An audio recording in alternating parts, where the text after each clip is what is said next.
Okay, so, oops, I need a screen share. Sorry about that.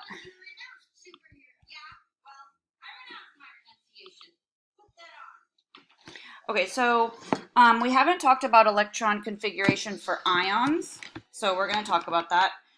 Remember, ions are elements that have either lost or gained electrons, right? We're only messing with electrons.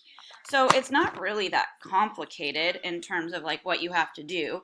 So let's look at this O2 minus, right? I had you skip these because we hadn't done it yet. O2 minus, that means it's an oxygen with 2 extra electrons.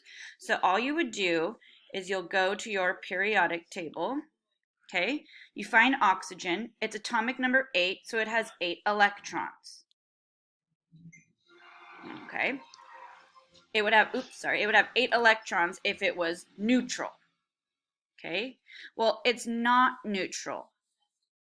So it's my tablet isn't plugged in, my bad. It's 2 minus. So 8 electrons, and then if it's negative, it means you have extra electrons, right? Because electrons are negatively charged. So how many electrons is it going to have if it's not 8? Why is my pen not working? Oh, whoa, there we go. 10. 10. Thanks, Nathan. Right? 8 plus 2 more electrons is 10.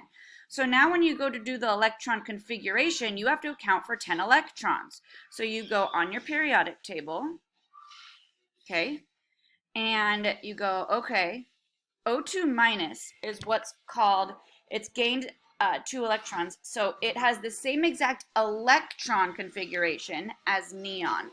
And there is a special fancy word for that. It is called isoelectronic.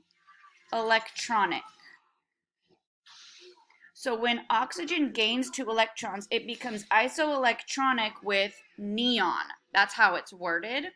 That means it has the same isoelectronic electron number of electrons as neon. That does not make it neon though, right? In order for it to be neon, you have to change the number of protons in the nucleus. All this does is it makes it have the same configuration as neon. So to do the electron configuration, look at your periodic table, 1s2, 2s2, 2p. It would have been 2p what? Oops, wrong one. 2p, 1, 2, 3, 4. It would have been 2p4. So I'm just going to write that for a second. 2p4. Okay, this is neutral oxygen. Now, if I'm 2 minus, I need to throw in 2 extra electrons. Do I have space here? The answer is yes. And the answer is yes because the P block can hold 6 total electrons. Total, right? So now this is no longer 4. This is a 6. Oh, look, that is the same exact electron configuration for neon. O2 minus is isoelectronic with neon. Okay? I'm going to jump down here to magnesium plus 2. Your screen is stability and electron configuration. That's like, it's what it says on my screen. I'm on electron configuration worksheet 5. No, like stability and, like you're on the worksheet called stability and electron configuration. Oh, well, let me make sure I that. think you're frozen Oh, on my screen. okay. Better? Yeah, better. Okay.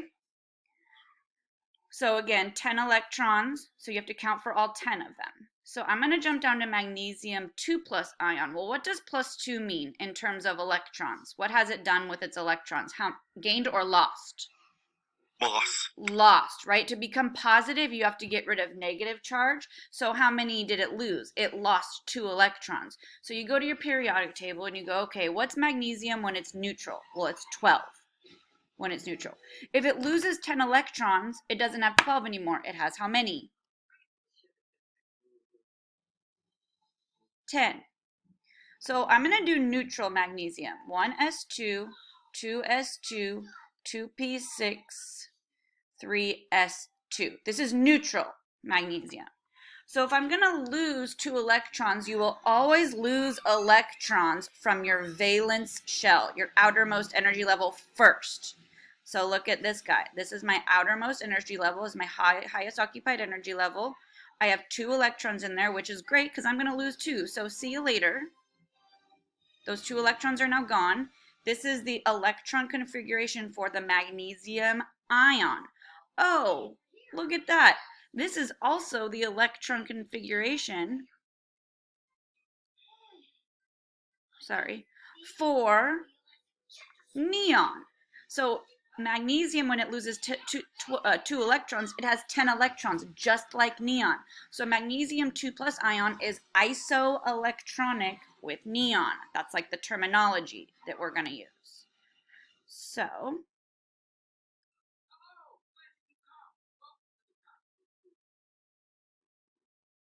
sorry guys, I have too many files open.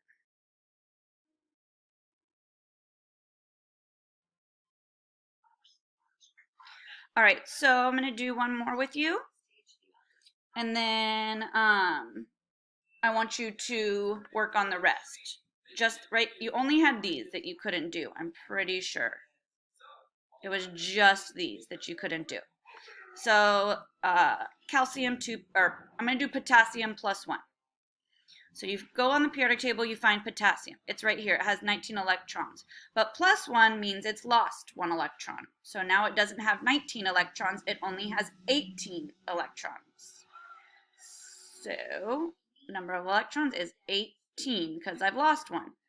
So I do the electron configuration. I'm going to do it for just potassium first. It's helpful to do it that way as we're learning this. Oops, whoa. 4, 2p6, 3s2, 3p6, 4s1. Sorry, I skipped a whole bunch. Okay, so this would be neutral potassium. Well, +1 means I have to get rid of an electron. Well, this is my valence shell, the 4th energy level, n equals 4, highest occupied energy level. So I'm going to lose 1 electron. Well, that's perfect because it has 1 electron in it. So I'm just going to get rid of this guy. Okay, and this is my electron configuration for potassium ion. Who does this look like? Who does this electron configuration look like? Whose is it? Who has 18 electrons?